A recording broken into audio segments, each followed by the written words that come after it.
Hello student, Assalamu alaikum. My name is Dr. Mazullah Khan and I'll be teaching you Engineering Economics MS 291. I welcome you to lecture number 1. Let me briefly introduce myself. As I said, my name is Dr. Mazullah Khan. I did my MBA and MSc and PhD. I started my career with State Bank of Pakistan. I worked there for many years. After my PhD, I moved to Canada and worked for Honda again for many years. I bring lots of industry experience. I started my career with Ghulam Ishaq Khan Institute actually in January 2020. So this is the 4th semester I'll be teaching here in GK. I have taught this course to last 2 semesters and I'll be very happy to teach you this course as well. In today's lecture, I'm actually not planning to teach you anything. I'll just introduce the course. So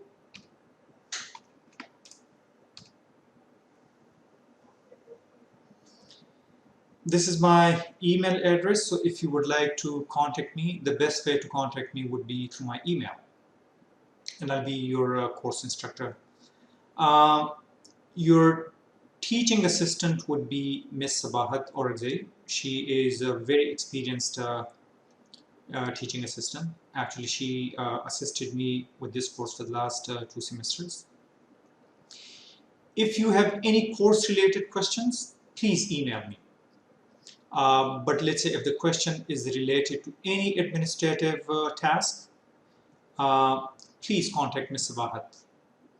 My office hours are 10 a.m. to 5 p.m.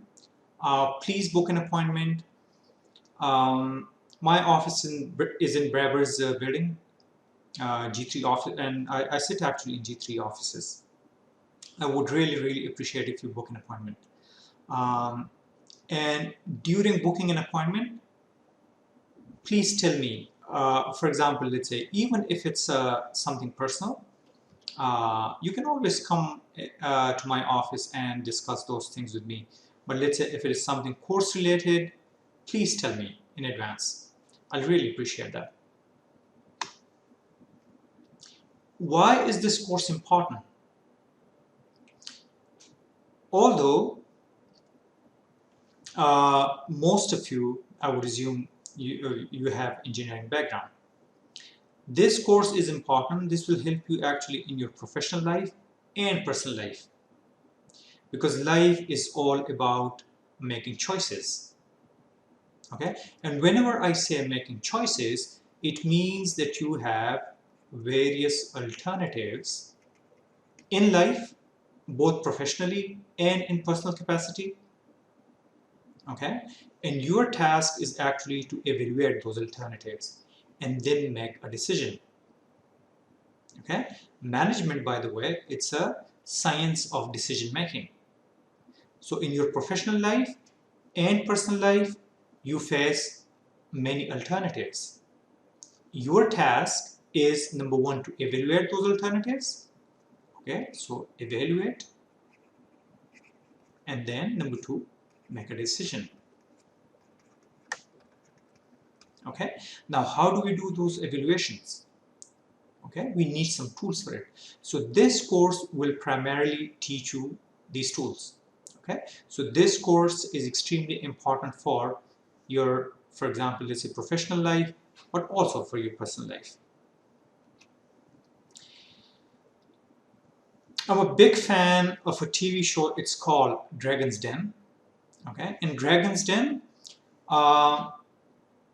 young entrepreneurs, they come up with some ideas, and then these guys, who are mainly venture capitalists, okay, they evaluate that idea and then try to invest in that particular business. So I was watching one episode in which 3 brothers from Canada, they presented the idea of what they call press a bottle. Okay, so it's a very simple bottle, okay, with a little bit of modification. So what they did, they inserted Okay. Uh, okay. So this particular design is helpful. Number one, to fuse different fruits. Okay, and that is essential, for example, to keep yourself hydrated. But research also shows that, let's say, if you add a little bit of fruit to your water, actually it improves your metabolism. Okay, so this is a very, very simple design. What they did, these three brothers, they developed a prototype. And how did they develop a prototype? Actually, they bought a 3D printer. Okay, and when they perfected the model, they came to Dragon's Den and they asked for some money. Okay, these dragons, these individual dragons, they are well connected in the market.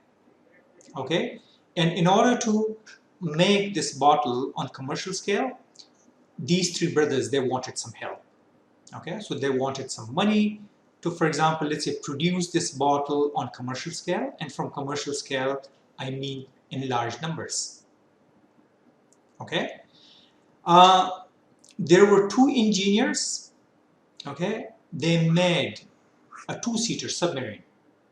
Okay, so a very, very hi-fi sophisticated machine. Okay, it needs serious engineering. Okay, on the other hand, Press a Bottle, it was a very, very simple design. So once the three brothers actually presented their bottle, Dragon's Den, they were happy. Okay, they thought that there is a commercial value. Okay, there is some value in this product, so they invested their money in this project. On the other hand, although this submarine, it was a very, very sophisticated machine. Okay, but they thought that it does not have any commercial value. Okay, so let's say if I invest in a submarine and if I produce it in large numbers, how do I, let's say, for example, market this product? Okay, what is my target market? Okay, so they did not invest in this submarine. So the whole point of this discussion is that in the real life you may come with extremely innovative ideas, but as long as if you cannot make any money out of it, okay, that idea unfortunately goes into waste. Okay, and please let me remind you that making money is not bad at all. As long as you make money in the right way, okay, it's good. I like money, and most of the people actually like money as well. Unfortunately, in our society, we have attached some sort of stigma with money making. So money making, as long as you're making money in a legitimate way, as long as it does not compromises, for example, let's say your family life, your social life, making money is not bad at all. So let me recap this slide for you. You may come up with a very, very innovative, sophisticated idea, but if you cannot make any money out of it, unfortunately, it's not that a great idea. Now, for example, let's say if these dragons are evaluating any idea, they are using those concepts that we will be learning in this course. Now, decision making. As I said earlier, decision making, it's a science. Okay? So decision can be, on one extreme, it can be a random decision or it can be a calculated decision. Okay? A random decision would be, for example, let's say, if you graduate, after your graduation, you have two choices. One, job market. You go into the job market. Number two, you go for higher studies. Okay, so suppose if these are the two alternatives that you have after your graduation, okay, a random decision would be you flip a coin. If it's hit, let's say you go to job market, and if it's tail, you go to higher studies. That would be a typical random decision. But a calculated decision would be one where you evaluate both the options and then you make a decision. Okay, so of course, as a manager, you will always go for a calculated decision. Okay, if decisions are random, why would somebody hire you? Why would you invest, let's say, so much time in getting education? Okay, if everything is random. Okay, analysis by definition, it's the art of transforming data into information that is useful for informed decision making. Whenever I see any definition, one of my favorite thing is actually I highlight the keywords. The keywords in this definition is data, its transformation, information, and decision. If you look at data, data are just numbers. They are abstract numbers. It does not tell you anything. Okay, like for example, this data. Okay, these numbers. Okay, I don't know what these numbers are. They may be, let's say, for example, stock prices. There may be something else.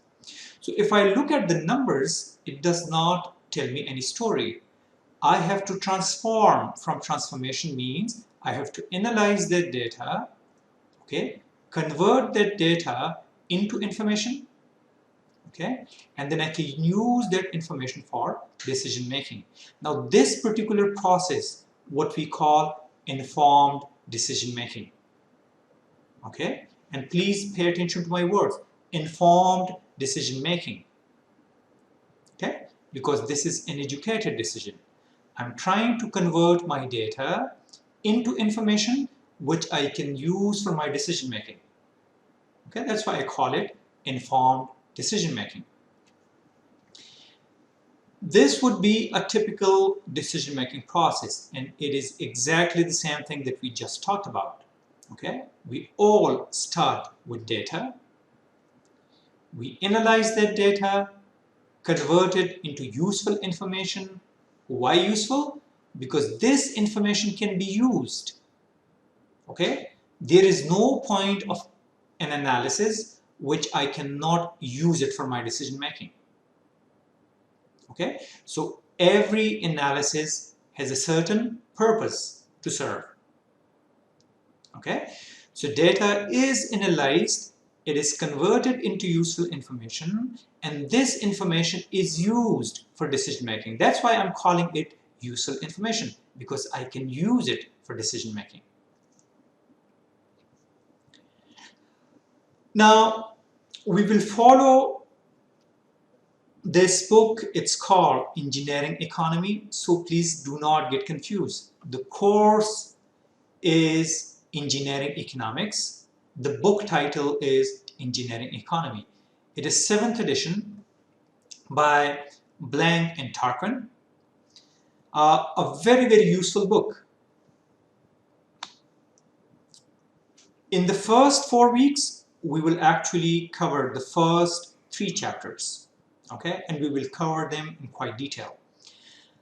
I understand that economics is something new for you. Okay, so the first 4 weeks I'll take it easy. We'll go slowly. Okay, because the first 3 chapters are extremely important. This will make the foundation, okay, for the next few chapters. And then from week number 5 to week number 8, okay, we will cover chapter number 4, 5, and 6. In week number 9, we will have midterm. Okay, so most likely our midterm will be based on first 6 chapters. Final term will be based on chapter number 7, 8, 9, and of course, whatever we covered from the in the pre-midterm curriculum. Okay, and we will also talk about environmental impact assessment. The first 4 chapters, we will learn about some tools. Okay, that's why in the pre-midterm, the content is extremely, extremely important.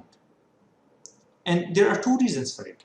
Reason number 1, because this is something new for you, so we will spend more time on these chapters. Number 2, these are actually tools. Okay, chapter number 5 and to chapter number 9, we will use this tool for analysis. Okay, so the first 4 chapters we will learn about some tools. Chapter number 5 to 9, we will learn the application side of it. Okay, so how do we use these tools for analysis? And whenever I say analysis, it actually leads to decision making. Okay, so a typical, for example, problem would be, let's say Islamabad. So let's say if the Islamabad City Administration, CDA, for example, Capital Development Authority, one day they decide that, okay, will it benefit us, for example, if they replace the street lights with LEDs? Okay, or for example, let's say, will it benefit the city administration if the source of power, for example, these street lights is, let's say, solar panels? Okay, so how do you evaluate these 2 projects? Okay, so we will evaluate both projects individually, okay, and based on its cost and benefit, okay, we will make a certain decision. Okay, so the point is, first 4 chapters we will learn about some tools. 5 to 9, we will use these tools for analysis, and analysis leads actually to decision making. Okay, assessment. Class participation accounts for 5%. Assignments, okay, this is actually assignment, so I'll give you only one assignment. Okay, it accounts for 10%. We will have 4 quizzes. 2 of them will be pre-midterm and the last 2 will be post-midterm. It will account for 15% of your grade. Okay, midterm would be 30% and final exam would be 40%. Attendance, you must meet the minimum requirement. Okay, so if we are in physical mode, okay, it's 80%. Okay, and by the way, I'm very excited that inshallah one day, once the university gives us green signal, one day we'll be face to face. So I'm very excited actually, and I'm anxiously waiting for the day where I'm teaching you in class. Okay, but the online, let's say if it is online, then the minimum requirement may be different. Okay, so let's not worry about this too much. Course delivery and assessment. Okay, I'll upload the course outline on CMS. Okay, I'll also upload the assignment, not the assignments, but the assignment on CMS, and I will also collect it through CMS. Okay, so we'll use CMS as our learning management system. Everything will be uploaded on CMS. Okay, and the expectation is that I will also collect my assignments, or let's say anything else, through CMS. Okay, so that is our point of contact. Quizzes, if we are online, we'll conduct these quizzes through MS Teams. But let's say if we are on campus, of course, then we will conduct these quizzes in physical mode. Lectures, as long as we are online, we will use Microsoft Teams. Okay, but let's say if you're back on campus, of course, different lecture rooms.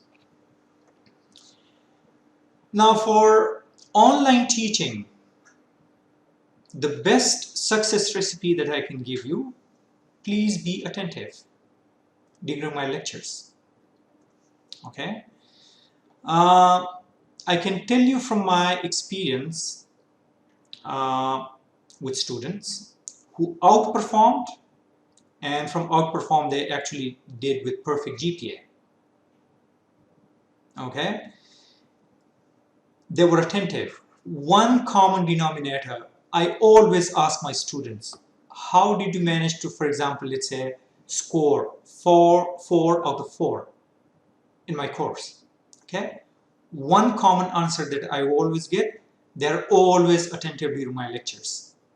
Okay, book reading is the second most thing that they told me. Okay, they always read book. And by the way, the book that I recommended, it's a very easy book to digest, especially for someone who does not have any background in economics. Get rid of procrastination. Okay, late submissions, by the way, are not allowed. Okay, you may come up with a very legitimate, not legitimate, but a very compelling reason. Okay, but I would not accept any late submissions. Okay, so let's say if the deadline for submitting your assignment is, let's say, October 15, certain time, let's say late night, 11:59, it has to be October 15, 11:59. Even if you submit it by, for example, let's say 5 minutes late, I will not entertain that. Trust me. Okay, and I give you ample time, by the way, for submissions. Okay, it's not very tight. They're not very tight deadlines. Okay, so for example, let's say if October 15 is the deadline, you can easily do that assignment by October 12th. Okay, my expectation would be, and this is what you should do always, submit your assignment by October 15. Okay, and if you plan according to that, you always have a margin. Let's say if your internet is not working, if there is electricity outage, okay, you always have some margin. Okay, so even the most genuine of, for example, let's say reasons, no, if you submit it late, you are not getting any credit for that. I'll be very sympathetic to your situation, but unfortunately you will not get any credit for that. During my online lectures and during, let's say, physical lectures, use of cell phones is absolutely not allowed. Okay, it's a distraction, trust me. Okay, so if we are interacting with each other, okay, as a respect of my time and your time, okay, I as a teacher will not use my phone, I can promise you. Okay, but as a student, you should also not use your phone. Now, discussions are not allowed during class hours. Okay, I'll give you an opportunity where I'll give you, for example, I'll encourage you to discuss certain problems among each other, as long as, for example, let's say SOP allows. Okay, but during normal lectures, discussions, I'll highly actually discourage those discussions. Raise your hand if you have any questions. Okay, normally the way I encourage my students and the way I tackle your questions, so let's say if I'm teaching and if you have any questions, please feel free to stop me in the middle. Okay, and then I'll be happy to actually explain it more. Okay, so do not wait, let's say, for example, till the end of the lecture. Okay, if you do not understand any concept, if you need more clarification, or even if you would like to add anything, okay, please stop me in the middle. Okay, and by the way, it's a two-way communication. During my lectures, trust me, I learn lots of things from my students. Okay, and I expect that also my students will also learn something from me. Be on time. If you're more than 3 minutes late, you will be marked absent. Okay, this is valid both for online and physical lectures. Okay, so if you are online, at the end of each lecture, what I do, I download your attendance by just simple one click. Okay, and it has timestamps. So whenever you join my lecture, it has a timestamp. So if you're 3 minutes late, unfortunately, if you're more than 3 minutes late, you're not getting any credit. Okay, so you'll be marked absent, unfortunately. Okay. Office hours, as I said, Brevers Building, 10 to 5. Please book appointment. My email is mazulla@gki.edu.pk. Ms. Sabahat's email is sabahat@gki.edu.pk.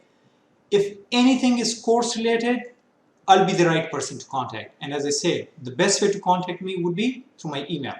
Okay. If you would like to discuss, let's say, for example, possibility, let's say, if you're unable to take lecture with your section, there is a possibility that, let's say, for example, but for genuine reasons only, okay, you have the opportunity to attend this lecture with another section, okay. These kinds of requests should be forwarded to Ms. Sabahat. At the end, I would like to thank you, and I'm absolutely confident that we will have fun, okay. If you have any questions about this course, please do not hesitate to contact me. I thank you very much for your attention. This is the only recorded lecture, okay, since this was an introductory lecture, so I thought that I will record one lecture and then I can share it with 3 different sections. Starting from Monday, inshallah, we will have interactive sessions, okay, so you have to follow your timetable, okay, and expectation is that you log into your team right away. I would suggest at least 2 minutes early than your time. But unfortunately, if you're late, you're not getting any credit for your attendance. Okay, I thank you again for your attention. If you have any questions, you have my email, and inshallah, I'll be happy to answer through my email. Okay, take care and have a great day.